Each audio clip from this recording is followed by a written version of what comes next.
تھوڑی دیر قرآن پاک کی تفسیر ہوتی ہے۔ اعوذ باللہ من الشیطان الرجیم، بسم اللہ الرحمن الرحیم، وَإِنَّكَ لَعَلَى خُلُقٍ عَظِيمٍ فَسَتُبْصِرُ وَيُبْصِرُونَ بِأَيِّكُمُ الْمَفْتُونُ۔ صدق اللہ العظیم۔ معزز سامعین کرام، تلاوت کردہ آیتیں قرآن کریم کے 29ویں پارے سورہ قلم کی 4، 5 اور 6 نمبر کی آیات ہیں۔ گزشتہ سورہ قلم کی ابتدا ہوئی تھی۔ اس صورت میں 52 آیتیں اور 2 رکوع ہیں، اور اس صورت کے 3 آیتیں گزشتہ مکمل ہو گئی تھیں۔ یہ چوتھی آیت جس میں اللہ رب العزت نے جناب محمد رسول اللہ صلی اللہ علیہ وسلم کے اعلیٰ اخلاق کو بیان فرمایا ہے۔ حضور اکرم صلی اللہ علیہ وسلم نے جب مکہ میں اپنے نبوت و رسالت کا اعلان کیا اور لوگوں کو دین کی طرف بلایا، دین کی دعوت دی، اور قرآن کو اللہ کی کتاب قرار دیا کہ اللہ کی کتاب ہے، اور اللہ کے احکام لوگوں کو سنانے لگے، تو مکہ کے لوگوں نے آپ کو کہا کہ نعوذ باللہ آپ مجنون ہیں، آپ دیوانے ہیں۔ اللہ رب العزت نے آپ کے اخلاق عظیم کو ذکر فرما کر اس بات کی طرف اشارہ فرما دیا کہ ایسے اخلاق و کردار کا مالک بھلا دیوانہ اور مجنون کیسے ہو سکتا ہے کہ جس کے اخلاق اتنے اعلیٰ، اور اللہ رب العزت کے اخلاق کو خود خالق بیان فرماتے ہیں۔ اللہ تعالیٰ فرماتے ہیں وَإِنَّكَ لَعَلَى خُلُقٍ عَظِيمٍ، اور اس میں کوئی شک نہیں ہے کہ آپ اخلاق کے اعلیٰ مقام کے اوپر فائز ہیں۔ حضرت عائشہ رضی اللہ عنہا فرماتی ہیں کہ جب ان سے سوال کیا گیا کہ حضور اکرم صلی اللہ علیہ وسلم کے اخلاق کیا تھے، تو حضرت عائشہ رضی اللہ عنہا نے جواب دیا کہ آپ صلی اللہ علیہ وسلم کے اخلاق کو جاننا ہے تو قرآن پڑھو، سارا کا سارا قرآن آپ کے اخلاق سے بھرا ہوا۔ اور حضور اکرم صلی اللہ علیہ وسلم کا اخلاق ایسا تھا کہ حضرت انس رضی اللہ عنہ فرماتے ہیں کہ میں نے حضور اکرم صلی اللہ علیہ وسلم کی 10 سال تک خدمت کی، میں نے کوئی کام کیا، کبھی آپ صلی اللہ علیہ وسلم نے سوال نہیں کیا کہ تم نے ایسا کیوں کیا، یا میں نے کوئی کام نہیں کیا تو آپ صلی اللہ علیہ وسلم نے کبھی مجھ سے یہ سوال نہیں کیا کہ تم نے یہ کام کیوں نہیں کیا۔ حالانکہ 10 سال کا عرصہ کوئی معمولی نہیں ہوتا ہے، بہت سارے کام جو ہے طبیعت کے خلاف بھی پیش آ جاتے ہیں، لیکن آپ صلی اللہ علیہ وسلم کا اخلاق ایسا تھا کہ آپ نے کبھی سوال نہیں کیا۔ حضرت عائشہ رضی اللہ عنہا فرماتی ہیں کہ حضور اکرم صلی اللہ علیہ وسلم نے کبھی اپنے ہاتھ سے کسی کو مارا نہیں، کسی کو گالی نہیں دی، آپ نے کسی کو طعنہ نہیں دیا۔ ہاں، جنگ کے میدان میں آپ نے ہتھیار کا استعمال کیا۔ ہاں، اگر کوئی شخص خلاف شرع کوئی کام کرتا تھا اور اس پر حد جاری کرنے کی ضرورت پیش آتی تھی تو آپ نے شرعی حدود میں اس کو جو ہے اس پر حد جاری کی ہے اور اس کو سزا دی۔ لیکن آپ صلی اللہ علیہ وسلم نے کبھی اپنے لیے کسی کو نہ گالی دی اور نہ کسی کو اپنے ہاتھ سے مارا، نہ کسی کو تکلیف پہنچائی۔ یہ آپ صلی اللہ علیہ وسلم کا اعلیٰ اخلاق اور کردار تھا۔ اور حضرت عبداللہ ابن مسعود رضی اللہ عنہ فرماتے ہیں کہ آپ صلی اللہ علیہ وسلم ایسے تھے کہ مکہ اور مدینہ میں کوئی معمولی لونڈی یا باندی آپ کا ہاتھ پکڑ کر جہاں چاہتی لے کر چلی جاتی تھی۔ یعنی آپ اتنے جو ہے ماننے والے تھے کہ آپ صلی اللہ علیہ وسلم یہ نہیں دیکھتے تھے کہ میں کس کے ساتھ جا رہا ہوں، کوئی معمولی درجے کا آدمی ہے میں اس کے ساتھ چل رہا ہوں۔ آج اس دور میں کوئی آدمی جو مال و دولت کے اعتبار سے کسی مقام کے اوپر فائز ہو، وہ اپنے سے کم حیثیت کے آدمی کے ساتھ چلنا یا اس کے ساتھ بیٹھنا اپنی بے عزتی محسوس کرتا ہے اور یہ گوارا نہیں کرتا۔ لیکن حضور اکرم صلی اللہ علیہ وسلم کی عادت شریفہ یہ تھی کہ آپ صلی اللہ علیہ وسلم غریبوں کے ساتھ، غلاموں کے ساتھ، یتیموں اور مسکینوں کے ساتھ محبت فرماتے تھے۔ اور آپ صلی اللہ علیہ وسلم نے اس وقت جب مکہ فتح ہوا تو انصار مدینہ نے یہ سوچا اور اس کا اظہار آپ صلی اللہ علیہ وسلم کے سامنے کیا کہ اللہ کے رسول صلی اللہ علیہ وسلم، مکہ تو آپ کا وطن ہے، آپ کا جائے پیدائش ہے، اور اب مکہ فتح ہو چکا ہے، اب آپ شاید مکہ میں قیام فرمائیں گے، مدینہ کو چھوڑ دیں گے۔ حضور اکرم صلی اللہ علیہ وسلم نے انصار مدینہ کو خطاب کرتے ہوئے فرمایا کہ نہیں، میں مدینہ ہی میں رہوں گا اور مدینہ ہی میں میری وفات ہوگی اور میں مدینہ ہی میں میری قبر بنے گی، میں تم لوگوں کے ساتھ بے وفائی نہیں کر سکتا۔ یہ حضور اکرم صلی اللہ علیہ وسلم کی وفا کا عالم تھا، اور آپ صلی اللہ علیہ وسلم کی قناعت کا عالم یہ تھا کہ غزوہ خندق کے موقع پر جب آپ صلی اللہ علیہ وسلم کے سامنے ایک صحابی نے اپنی بھوک کی شدت کو بتلایا اور اپنے پیٹ پر سے کپڑا ہٹا کر آپ صلی اللہ علیہ وسلم سے فرمایا کہ اللہ کے نبی صلی اللہ علیہ وسلم، میں نے کمر سیدھی کرنے کے لیے اپنے پیٹ پر پتھر باندھ رکھا ہے۔ حضور اکرم صلی اللہ علیہ وسلم نے ان کی بات سنی اور آپ صلی اللہ علیہ وسلم نے فرمایا کہ دیکھو، میں تو اپنی بھوک کا اور اپنی قناعت کا اظہار کرنا نہیں چاہتا تھا، لیکن کہیں تم لوگ یہ سوچو کہ محمد جو ہے وہ خود پیٹ بھر کر کھا رہا ہوگا اور اپنے غلاموں کو بھوکا رکھ رہا ہوگا، ایسا نہیں ہے۔ آپ صلی اللہ علیہ وسلم نے اپنے پیٹ سے اپنی قمیص کو اٹھایا اور آپ صلی اللہ علیہ وسلم کے پیٹ پر 2 پتھر بندھے ہوئے تھے، اور اللہ کے نبی صلی اللہ علیہ وسلم نے فرمایا کہ میں نے اپنی کمر کو سیدھا رکھنے کے لیے 2 پتھر باندھ رکھے۔ تو یہ حضور اکرم صلی اللہ علیہ وسلم کا جو اعلیٰ اخلاق تھا، جو کردار تھا، اللہ رب العزت نے اس کی تعریف فرمائی۔ اور اس کی وجہ کیا ہے؟ حضور اکرم صلی اللہ علیہ وسلم نے ایک موقع پر فرمایا ادبنی ربی، کہ مجھے میرے رب نے ادب سکھلایا ہے، میری تربیت کی ہے، فاحسن تادیبی، اور مجھے بہترین جو ہے میری تربیت کی ہے، بہت اچھے طریقے پر میری تربیت کی۔ اللہ رب العزت نے آپ صلی اللہ علیہ وسلم کی تربیت کی، اور یہی وجہ تھی کہ آپ کی پیدائش سے پہلے اللہ رب العزت نے آپ کے والد ماجد کو اس دنیا سے اٹھا لیا، اور جب آپ کی عمر اور آپ کے دادا نے آپ کی پرورش کی، لیکن وہ بھی جلد ہی وفات پا گئے۔ پھر آپ کے چچا ابو طالب نے آپ کی پرورش کی، لیکن وہ تو خود ہی مجبور تھے۔ حضور اکرم صلی اللہ علیہ وسلم بکریاں چرایا کرتے تھے۔ آپ کی والدہ محترمہ آپ کی 6 سال کی عمر میں اس دنیا سے رخصت ہو گئی۔ اس میں مقصد یہ ہے، نقطے کی بات یہ ہے جو محدثین نے لکھی ہے اور سیرت بیان کرنے والوں نے لکھا ہے کہ اگر آپ کے والد اور والدہ آپ کی تربیت کرتے تو دنیا یہ کہتی کہ ماں باپ کی تربیت کا نتیجہ ہے، لیکن ماں باپ کی تربیت سے پہلے اللہ رب العزت نے ان دونوں کو اٹھا لیا۔ یہ اس بات کی طرف اشارہ تھا کہ جناب محمد رسول اللہ صلی اللہ علیہ وسلم کی تربیت اللہ رب العزت نے کی، اور اللہ کو یہ منظور نہیں تھا کہ میرے حبیب، میرے محبوب کی تربیت کسی اور کی طرف منسوخ کی جائے، اس لیے اللہ رب العزت نے ان دونوں کو اٹھا لیا اور اللہ تعالیٰ نے حضور اکرم صلی اللہ علیہ وسلم کی تربیت کی۔ تو اللہ تعالیٰ فرماتے ہیں وَإِنَّكَ لَعَلَىٰ خُلْقٍ عَظِيمٍ،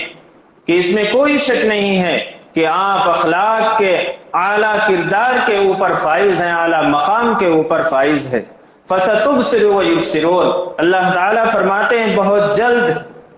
یہ دیکھ لیں گے، آپ دیکھ لیں گے، وَيُبْصِرُونَ، اور یہ لوگ بھی دیکھ لیں گے۔ یعنی جو آج آپ کو مجنوں کہتے ہیں، آپ کو دیوانہ کہتے ہیں، یہ زیادہ دن نہیں، بہت جلد وہ وقت آئے گا کہ یہ دیکھ لیں گے۔ یعنی دنیا کے اندر بھی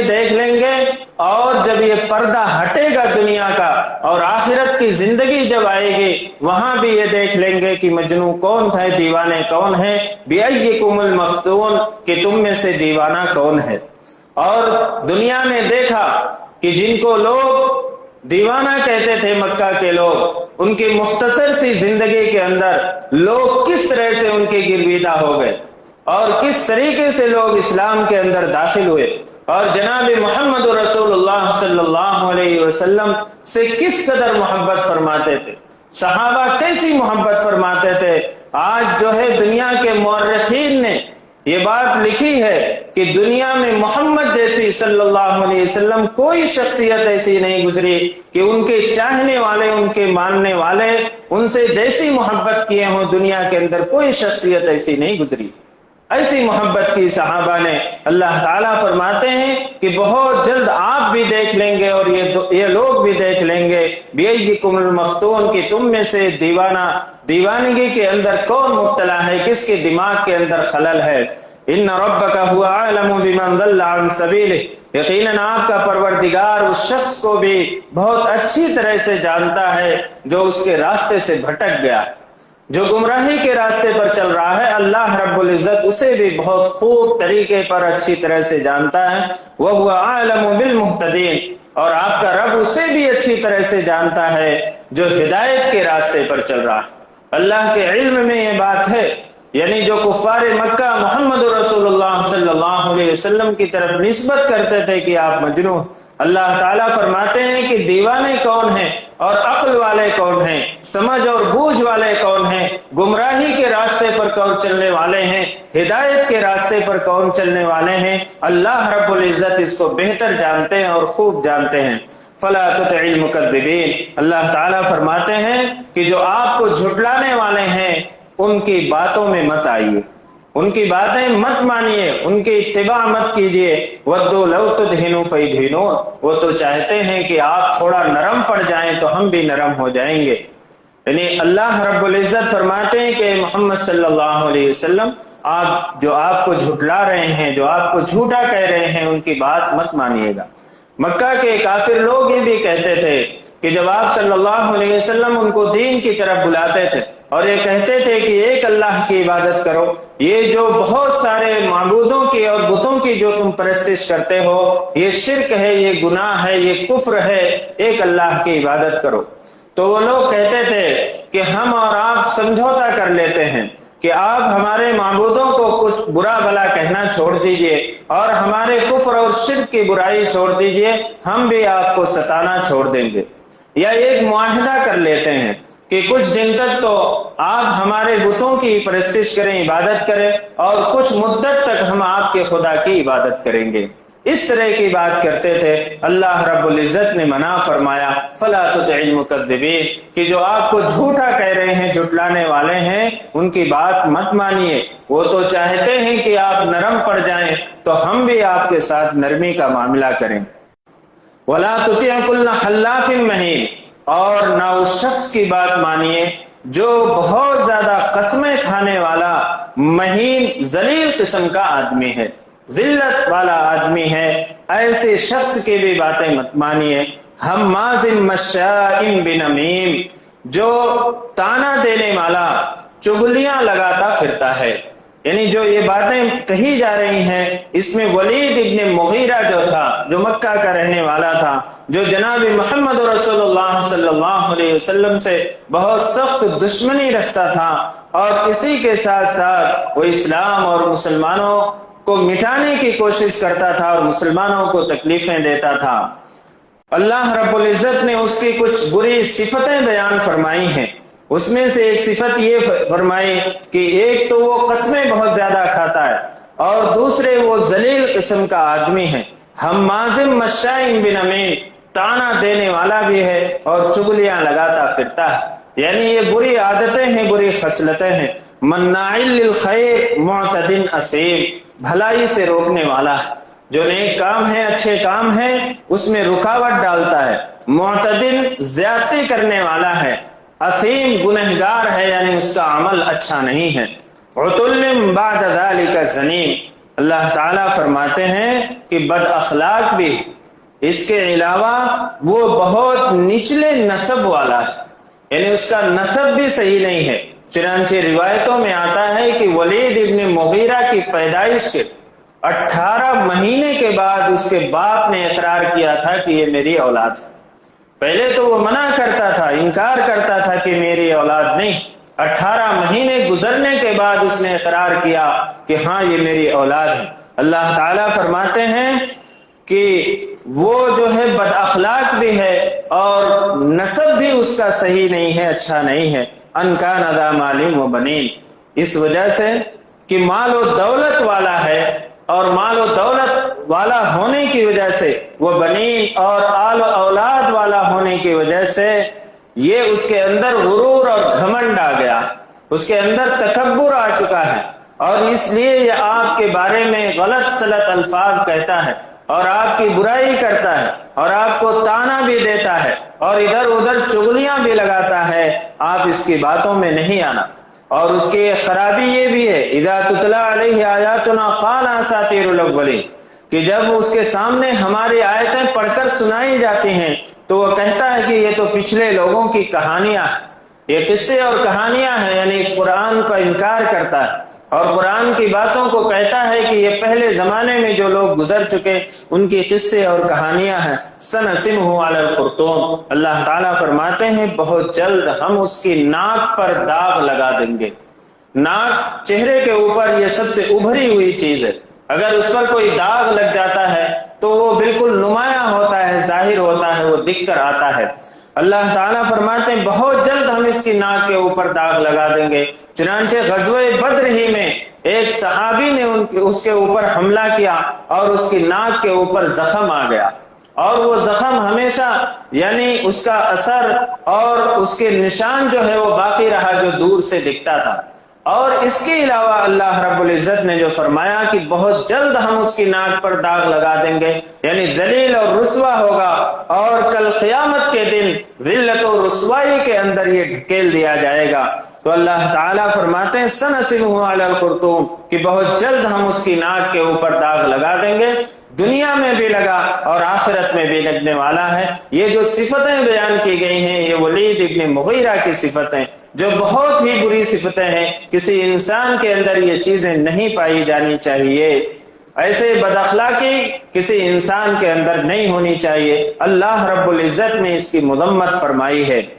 اور اللہ رب العزت نے جو اللہ کے اپنے حبیب سرکار دو عالم صلی اللہ علیہ وسلم کو یہ حکم دیا کہ آپ ان کی باتیں اس کی بات مت مانیے گا، اس کی پیروی مت کیجیے گا، اس کا مقصد یہ ہے کہ امت کو سبق دینا مقصود ہے کہ ایسے لوگوں کا اکرام مت کریے، ایسے لوگوں کی باتوں میں مت آئیے جو جھوٹے بھی ہوں، قسمیں بھی کھاتے ہوں، دھوکہ دینے والے ہوں، اور اسی کے ساتھ ساتھ جو ہے وہ چغلیاں لگانے والے ہوں، بد اخلاق ہوں، گرچہ ان کے پاس مال و دولت ہو، آل و اولاد ہو، لیکن ان کی باتوں پر نہیں آنا، ان کے اخلاق اور کردار کو دیکھنا کہ یہ اسلام کے خلاف ہے، شریعت کے خلاف ہے، لہذا ان کی باتوں پر عمل نہیں کرنا۔ اِنَّا بَلَوْنَاهُمْ كَمَا بَلَوْنَا أَصْحَابَ الْجَنَّةِ إِذْ أَقْسَمُوا لَيَصْرِمُنَّهَا مُصْبِحِينَ۔ اللہ تعالیٰ فرماتے ہیں کہ ہم نے ان مکہ والوں کو اسی طرح سے آزمایا جیسے ایک باغ والوں کو ہم نے آزمائش میں ڈالا تھا۔ اِذْ أَقْسَمُوا لَيَصْرِمُنَّهَا مُصْبِحِينَ، جب انہوں نے قسم کھا لی تھے کہ ہم صبح کے وقت اپنے باغ کا پھل توڑ لیں گے۔ یہ یمن کا ایک شہر ہے صنعاء، اس سے 6 میل کی دوری پر زروان نام کا ایک گاؤں تھا، ایک قصبہ تھا۔ وہاں پہ ایک شخص تھا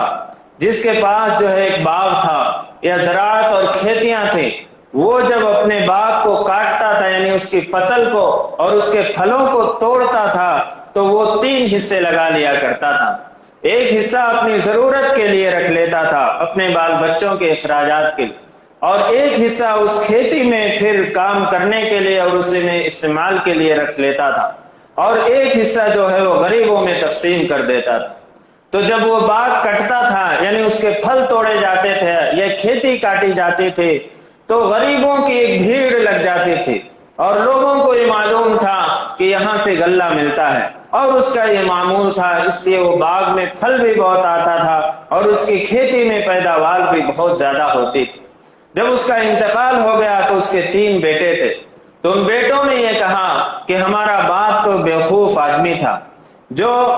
کھیتی کے غلے کو اور باغ کے پھل کو جو غریبوں میں تقسیم کر دیتا تھا، ہم یہ کریں گے کہ راتوں رات اس باغ کے پھل کو توڑ لیں گے اور اس کھیتی کو کاٹیں گے تاکہ صبح کے وقت جو رات میں کوئی بھی مسکین اور غریب آدمی اس کھیت تک نہ پہنچ پائے۔ ان لوگوں نے اس کا منصوبہ بنایا۔ اس میں سے ایک ذرا درمیانی درجے کا یعنی تھوڑا سا سیدھا سادہ تھا اور ذرا جو ہے ڈر اور خوف بھی رکھتا تھا، اس نے سمجھانے کی بھی کوشش کی، لیکن دوسرے جو تھے وہ مانے نہیں، اور ان لوگوں نے رات کے وقت جو ہے ارادہ کیا اور رات میں ایک دوسرے کو اٹھایا کہ چلو اور آہستہ آہستہ چلو، اور چپکے چپکے باتیں کرتے ہوئے اپنے باغ کی طرف چلے، اور جہاں پہ باغ تھا جب وہاں پہ پہنچے تو اس سے پہلے اللہ رب العزت نے فرمایا ہے اس آیت کے اندر کہ وہ سوئے ہوئے تھے کہ تبھی اللہ کی طرف سے ایک آگ آئی اور ان کے باغ کو اور ان کی کھیتی کو جلا کر خاکستر کر دیا، راکھ کر دیا ایک چٹیل میدان کی طرف۔ تو جب وہ باغ کے پاس پہنچے تو اب ان کو باغ نظر نہیں آیا، تو کہنے لگے کہ ہم شاید راستہ بھٹک گئے، لیکن اس میں سے جو ایک تھا ان بھائیوں میں سے جو ذرا سمجھدار تھا، جو اچھی باتیں کرتا تھا، اس نے کہا کہ دیکھو میں نے تم سے کہا تھا نا کہ غریبوں کو محروم نہیں کرنا، کیونکہ غریبوں کو محروم کرنا اور غریبوں کو دینے سے رک جانا اللہ کے عذاب اور اللہ کی آفت آ جائے گی، مصیبت آ جائے گی۔ ہم راستہ بھٹکے ہوئے نہیں ہیں بلکہ یہ اللہ کا عذاب ہمارے اوپر آیا ہے کہ اس باغ کو اللہ تعالیٰ نے جو ہے جلا دیا اور اس کو خاکستر کر دیا۔ اللہ رب العزت نے ان آیات میں اسی واقعے کی طرف اشارہ فرما کر مکہ والوں کو اور خاص طور سے پوری دنیا کے لوگوں کو آگاہ کیا ہے کہ دیکھو جو اللہ رب العزت نے تمہیں رزق دیا ہے اس رزق میں سے کمزوروں کے اوپر بھی اپنے مال کو خرچ کرو۔ اللہ کے نبی صلی اللہ علیہ وسلم نے فرمایا انتم ترزقون بالضعفاء، کہ تمہیں جو روزی دی جا رہی ہے وہ تمہارے کمزوروں کی وجہ سے دی جا رہی ہے، جو تمہیں رزق مل رہا ہے وہ تمہارے جو کمزور لوگ ہیں۔ بسا اوقات گھر کے اندر ایسے کمزور ہوتے ہیں، والدین ہوتے ہیں جو ضعیف ہو چکے ہوتے ہیں، کمانے کے قابل نہیں، ایسے چھوٹے بچے ہوتے ہیں جو کمانے کے قابل نہیں ہوتے، ایسے لوگ ہوتے ہیں جن کو کوئی روزگار نہیں ملتا گھر کے اندر اور وہ کچھ کر نہیں پاتے ہیں۔ اللہ کے پیارے حبیب سرکار دو عالم صلی اللہ علیہ وسلم نے فرمایا کہ تم اپنی رزق کے اوپر، اپنی کمائی کے اوپر، اپنی مالداری کے اوپر گھمنڈ نہ کرو، ہو سکتا ہے کہ انہی کمزوروں کی وجہ سے اللہ رب العزت تمہیں رزق دے رہا ہو اور تمہارے روزی کے اندر برکت ہو، لہذا ان کے اوپر خرچ کرنے میں کبھی بھی شکوہ اور شکایت نہیں کرنا چاہیے۔ ایک موقع پر اللہ کے نبی صلی اللہ علیہ وسلم کے پاس ایک شخص آئے اور انہوں نے کہا اللہ کے نبی صلی اللہ علیہ وسلم میں کماتا ہوں، میرا بھائی کچھ نہیں کرتا، اور میں جو کما کر لاتا ہوں اس میں سے یہ بھی کھاتا ہے اور کچھ کرتا نہیں ہے۔ اللہ کے نبی صلی اللہ علیہ وسلم نے فرمایا کہ تمہیں جو رزق دیا جا رہا ہے وہ اسی کی وجہ سے تمہیں روزی مل رہی ہے، لہذا تم اس کی شکایت نہ کرو۔ تو شکایت نہیں کرنا، اللہ رب العزت کس کے طفیل میں ہمیں روزی دیتا ہے یہ اللہ رب العزت ہی کو معلوم ہے۔ تو اللہ تعالیٰ فرماتے ہیں کہ ہم نے مکہ والوں کو اسی طرح سے آزمایا جس طریقے سے ہم نے ایک باغ والوں کو آزمائش میں ڈالا تھا کہ جب انہوں نے قسم کھا لی تھی کہ آج صبح ہوتے ہی ہم اپنے باغ کا پھل توڑ لیں گے، ولا یستثنون، اور انہوں نے انشاءاللہ نہیں کہا، یعنی انہیں چاہیے تھا کہ جو کل ہم کام کرنے جا رہے ہیں اس کے بارے میں یہ ہے کہ انشاءاللہ کہے، لیکن انہوں نے انشاءاللہ نہیں کہا۔ فطاف علیہا طائف من ربک وہم نائمون، اس حال میں کہ وہ سو رہے تھے آپ کے پروردگار کی طرف سے ایک بلا پھیرا لگا گئی۔ فطاف علیہا طائف، ایک مصیبت، ایک بلا اس باغ کے اوپر آئی اور اپنا پھیرا لگا کر چلی گئی۔ فاصبحت کالصریم، تو صبح کے وقت وہ باغ کٹا ہوا ہو گیا، یعنی جیسا باغ کٹ جاتا ہے اور اس میں کچھ رہ نہیں جاتا، ایک کھیتی کاٹ دی جاتی ہے، بس ایسے ہی کٹے ہوئے باغ کی طرح وہ صبح کے وقت وہ باغ رہ گیا۔ فتنادوا مصبحین، اور رات میں انہوں نے فتنادوا مصبحین، تو انہوں نے صبح کے وقت ایک دوسرے کو آواز دی، یعنی جب رات میں یہ بات ہوئی کہ صبح سویرے اٹھ کر جو ہے باغ کے پھل توڑ لیں گے یا کھیتی کاٹ لیں گے، فتنادوا مصبحین، تو صبح کو ایک دوسرے کو آواز دینے لگے ان اغدوا علی حرثکم، ان کنتم سارمین کہ اگر تمہیں پھل توڑنا ہے تو اپنے کھیتی کی طرف صبح صبح ہی نکل پڑو۔ فانطلقوا وهم يتخافتون اور وہ چلتے ہوئے آپس میں چپکے باتیں کر رہے تھے، اور باتیں کیا کر رہے تھے؟ اللہ يدخلنها اليوم علیکم مسکین کہ دیکھو تمہارے پاس اس باغ میں آج کوئی غریب آنے نہ پائے، یعنی یہ چلتے ہوئے آہستہ آہستہ فانطلقوا يتخافتون کہ وہ چل رہے تھے اور آہستہ آہستہ چپکے یہ بات کر رہے تھے کہ آج اس باغ میں تمہارے پاس کوئی غریب کوئی مسکین آنے نہ پائے۔ وغدوا علی حرد قادرین اور یہ تیز قدموں سے جو ہے اپنی منزل کی طرف چل رہے تھے، یعنی اس پر قدرت رکھے ہوئے تھے۔ فلما رأوها قالوا انا لضالون پھر جب انہوں نے اپنے باغ کو دیکھا تو کہنے لگے کہ یقیناً ہم راستہ بھٹک گئے۔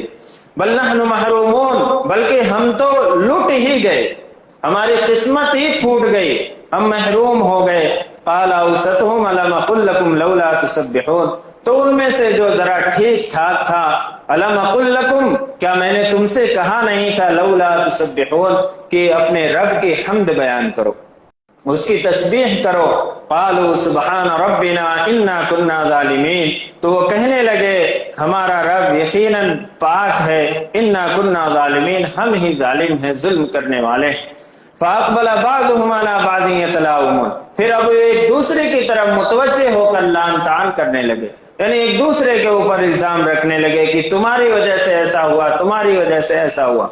جب کام کوئی بگڑ جاتا ہے تو کوئی آدمی اپنی غلطی تسلیم کرنے کے لیے تیار نہیں ہوتا، دوسروں کی طرف جو ہے غلطی کو منسوب کرتا ہے کہ تمہاری وجہ سے یہ کام خراب ہوا۔ تو ان کا بھی یہی معاملہ تھا، وہ ایک دوسرے کی طرف متوجہ ہو کر ایک دوسرے کو ملامت کرنے لگے، لعن طعن کرنے لگے۔ قالوا یا ویلنا انا كنا طاغین وہ کہنے لگے کہ ہائے افسوس ہم نے ہی شرکسی کی تھی، ہم نے جو یہ منصوبہ بنایا تھا کہ کسی غریب کو نہیں دیں گے، کوئی غریب باغ کے اندر داخل نہ ہونے پائے اس سے پہلے ہم پھل توڑ لیں، کھیتی کو کاٹ لیں، تو یقیناً ہم ہی جو ہے سرکشی کرنے والے تھے، ہم ہی ظلم کرنے والے تھے۔ عسى ربنا ان يبدلنا خيرا منها انا الى ربنا راغبون کچھ بعید نہیں ہے کہ ہمارا رب ہمیں اس باغ سے بہتر عطا فرما دے، انا الى ربنا راغبون ہم تو اپنے رب کی طرف رجوع کرتے ہیں، توبہ کرتے ہیں، استغفار کرتے ہیں، اور اللہ کے لیے کچھ بعید نہیں ہے کہ اس باغ سے بہتر باغ اللہ تعالی ہمیں عطا فرما دے۔ کذالک العذاب اللہ تعالیٰ فرماتے ہیں عذاب ایسا ہی ہوتا ہے، اللہ کی پکڑ ایسی ہی ہوتی ہے جب آدمی اللہ کی نافرمانی کرنے لگتا اور اللہ کے حکموں کے مقابلے اپنی عقل مندی کو دکھانے لگتا ہے، اللہ کا عذاب آتا ہے۔ اللہ تعالیٰ فرماتے ہیں کذالک العذاب عذاب ایسا ہی ہوتا ہے، والعذاب الآخرۃ اکبر اور آخرت کا عذاب تو سب سے بڑا ہے، لو کانوا یعلمون کاش یہ لوگ جان لیتے۔ تو اللہ رب العزت نے جو یہ آخری آیتیں آئی ہیں اس میں اللہ تعالیٰ نے ان باغ والوں کی آزمائش کا تذکرہ فرمایا ہے۔ یہ اللہ رب العزت نے ایک مثال کے ذریعے سے آنے والی دنیا کو یہ سبق دیا ہے کہ دیکھو جس کے پاس بھی جو مال و دولت اللہ نے عطا فرمائی ہے، اس مال و دولت میں سے غریبوں کا جو حق ہوتا ہے، جو حصہ ہوتا ہے، ان کے اوپر خرچ کرنا چاہیے۔ سارے مال کے اوپر جو ہے، اور یہ کہ غریبوں کو دینے سے مال کم ہو جائے گا، یہ ذہن بنا کر رکھنا۔ اللہ رب العزت نے اس طرف اشارہ فرمایا ہے کہ اس سے مال ضائع ہو جانے کا خطرہ ہے۔ اللہ کے نبی صلی اللہ علیہ وسلم نے فرمایا کہ بعض گناہ ایسے ہوتے ہیں کہ جن گناہوں کی وجہ سے اللہ رب العزت نعمتیں چھین لیتے ہیں۔ یہ مال و دولت اللہ کی نعمت ہے، اللہ نے عطا فرمائی ہے، گناہ کی وجہ سے، نافرمانی کی وجہ سے، اور اس مال کو اللہ کے راستے میں خرچ نہ کرنے کی وجہ سے اللہ رب العزت کا عذاب اور اللہ تعالیٰ کی پکڑ اس مال کے اوپر آ جاتی ہے۔ اس لیے اللہ تعالیٰ نے جن کو مال و دولت عطا فرمایا، جو ضرورت مند ہیں، جو محتاج ہیں اور جن کی مدد کرنی چاہیے، اللہ نے جس کو مال عطا فرمایا ہے اس مال کے ذریعے سے ان کی مدد کی جائے اور ان کا تعاون کیا جائے اور ان کی ضروریات کو پوری کی جائے۔ اللہ رب العزت اس سے آپ کے مال میں اضافہ فرمائیں گے، جو مال اللہ کے راستے میں خرچ کیا جاتا ہے وہ مال جو ہے وہ گھٹتا نہیں ہے، اللہ رب العزت اسے بڑھاتے ہیں۔ ایک صاحب نے ایک واقعہ نقل کیا ہے کتاب کے اندر، ایک صاحب تھے، فیکٹری، بہت بڑی فیکٹری تھی، سینکڑوں ہزاروں لوگ کام کرتے تھے، لیکن ان کے دل میں کیا خیال آیا کہ سینکڑوں لوگوں کو انہوں نے بلا وجہ اپنی فیکٹری سے نکال دیا، بلا وجہ، اور کہا کہ کل سے تم کام پہ نہیں آنا، ان کا حساب کر دو۔ وہ لوگ جو ہے فیکٹری کے اندر جو مسجد تھی اس مسجد میں بیٹھ کر اللہ رب العزت سے دعا کی۔ وہی شخص جس کی فیکٹری میں ہزاروں آدمی کام کرتے تھے، جو صاحب نے واقعہ لکھا ہے کہ میں نے اپنی زندگی میں دیکھا کہ وہ فیکٹری بند ہو گئی، اور جو شخص وہ فیکٹری کا مالک تھا وہ خود دوسری فیکٹری میں جا کر ملازمت کا کام کرنے لگا، نوکری کرنے لگا، کیونکہ ان مزدوروں کا اس نے دل دکھایا، بلا وجہ بلا ضرورت ان کو نکال دیا تھا۔ انہوں نے خدا کے سامنے یہ دعا کی کہ اللہ جس نے ہمیں رزق سے محروم کیا ہے تو بھی اس کو رزق سے محروم کر دے۔ تو اس لیے جو ہے خاص خیال رکھنا چاہیے کہ کسی کی بد دعا نہیں لینا چاہیے۔ اور جناب محمد رسول اللہ صلی اللہ علیہ وسلم کے اخلاق میں سے حضرت عبداللہ ابن مسعود رضی اللہ عنہ فرماتے ہیں کہ اللہ کے نبی صلی اللہ علیہ وسلم سے سوال کیا گیا تو آپ صلی اللہ علیہ وسلم نے کبھی منع نہیں فرمایا، آپ صلی اللہ علیہ وسلم نے کبھی منع نہیں فرمایا کہ میں نہیں دیتا۔ جب بھی آپ سے سوال کیا گیا آپ فاقے سے رہتے تھے، پورا مہینہ گزر جاتا تھا کہ آپ کے گھر میں چولہے نہیں جلتے تھے، لیکن کوئی سائل آ گیا تو آپ صلی اللہ علیہ وسلم اسے واپس نہیں فرماتے تھے۔ ایک سائل آیا، آپ قمیص پہن کے بیٹھے ہوئے تھے، اس نے کہا اللہ کے نبی صلی اللہ علیہ وسلم یہ کرتا آپ مجھے دے دیجیے۔ حضور اکرم صلی اللہ علیہ وسلم نے کرتا اس کو نکال کر دے دیا، یہ نہیں فرمایا کہ میرے پاس ایک ہی کرتا ہے، آپ ننگے بدن بیٹھے ہوئے ہیں۔ حضرت ابو بکر صدیق رضی اللہ تعالیٰ عنہ تشریف لاتے ہیں اور فرماتے ہیں اللہ کے نبی صلی اللہ علیہ وسلم آپ ننگے بدن بیٹھے ہوئے ہیں۔ حضرت جناب محمد رسول اللہ صلی اللہ علیہ وسلم نے فرمایا کہ ایک سائل آیا تھا، اس نے کہا کہ اللہ کے نبی آپ اپنا کرتا مجھے دے دیے، میں نے اپنا کرتا نکال کر اسے دے دیا۔ تو بہرحال ہم اس مقام پر نہیں پہنچ سکتے، ہم یہ نہیں کہتے ہیں کہ آپ خرچ کریے کہ خود محتاج بن جائیے، یہ حضور اکرم صلی اللہ علیہ وسلم کی قناعت تھی، اور آپ صلی اللہ علیہ وسلم کا اعلیٰ اخلاق تھا، آپ صلی اللہ علیہ وسلم کا اعلیٰ کردار تھا۔ ہمیں یہ چاہیے کہ ہم بھی اپنی گنجائش کے مطابق ضرورت مندوں کے اوپر اپنے مال کو خرچ کریں، اللہ رب العزت اس میں برکت عطا فرمائیں گے۔ اللہ تعالیٰ سے دعا ہے کہ اللہ تعالیٰ ہم سب کو عمل کی توفیق عطا فرمائے، آمین۔ وآخر دعوانا الحمدللہ رب العالمین۔ اگلے ہفتے جو اتوار ہے اسی دن عید الاضحیٰ کا دن ہے اور مصروفیت رہتی ہے لوگوں کو، اس لیے آئندہ اتوار کو تفسیر نہیں ہوگی۔ الحمدللہ رب العالمین والصلاة والسلام علی سید الانبیاء والمرسلین محمد وعلی آلہ وصحبہ اجمعین۔ ربنا آتنا فی الدنیا حسنة وفی الآخرة حسنة وقنا عذاب النار وقنا عذاب القبر وقنا عذاب الحشر وقنا من فتنة المسيح الدجال وقنا من فتنة المحيا والممات اللهم إنك عفو تحب العفو فاعف عنا۔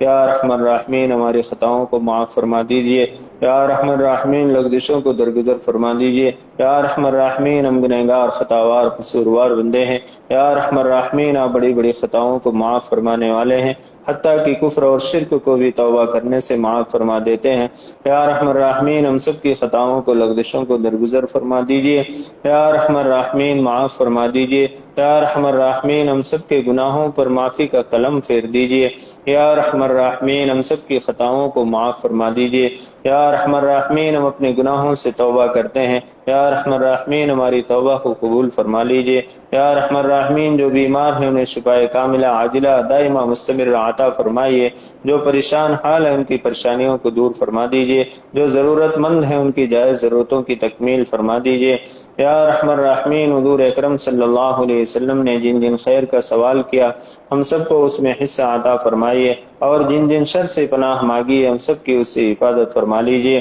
یا ارحم الراحمین ہم سب کو حلال پاکیزہ روزی عطا فرمائیے، ہم سب کی روزی میں خوب خوب برکت عطا فرمائیے۔ یا ارحم الراحمین حرام کمائی سے، حرام آمدنی سے تا حیات ہماری بھی ہمارے آنے والی نسلوں کی بھی حفاظت فرما لیجئے۔ یا ارحم الراحمین جب تک زندگی عطا فرمائیے ایمان اور عمل صالح کے اوپر قائم اور دائم رکھیے، اور جب اس دنیا سے جانے کا وقت آئے یا ارحم الراحمین ہم سب کا خاتمہ اکمل ایمان پر نصیب فرمائیے۔ یا ارحم الراحمین ہمارے عزیز و قارب، ہمارے اور رشتہ دار جو اس دنیا سے رخصت ہو گئے، یا ارحم الراحمین ان سبوں کی مغفرت فرما دیجئے، ان کے درجات کو بلند فرما دیجئے، امت مسلمہ کے تمام مرحومین کی مغفرت فرما دیجئے۔ یا ارحم الراحمین حضور اکرم صلی اللہ علیہ وسلم کے صدقہ دفع ہماری دعاؤں کو قبول و منظور فرما لیجئے۔ ربنا تقبل منا انك انت السميع العليم وتب علينا انك انت التواب الرحيم برحمتك يا ارحم الراحمين۔